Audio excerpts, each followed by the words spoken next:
Сдруженијето за јакнење и организирање на ромската заедница Романо Авази продолжува да ја спроведува кампањата наменета за асфалтирање на 3 улици во Тетово: Јадранска, Пролетерска и Прохорпчински.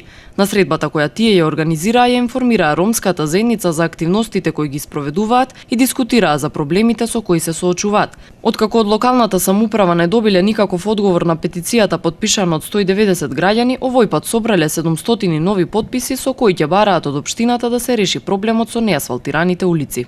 Денешниот настан е организиран со цел да се информира ромската заедница за акциите и кампањата која што ја води невладината организација Романо Авази.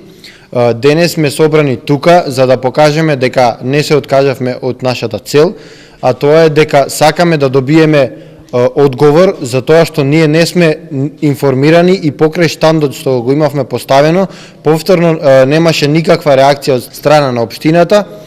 Сакаме да дадеме до знаење дека направивме и ново барање кое што ќе го доставиме со цели 700 потписи, така што на денешниот настан ќе го кажеме и тоа. После тоа најверојатно ќе имаме уште една активност која што ќе биде за понатака едно мало изненадување, но нашата цел е да дојдеме до соработка и да покажеме дека и ние ромите сме организирани и сакаме да соработуваме со нашата општина. Граѓаните кои беа присутни на настанот имаа можност да искажат интерес за кампањата и доброволно да потпишат барање до Советот на општината за решавање на приоритетните проблеми кои ја засегаат ромската заедница во Тетово.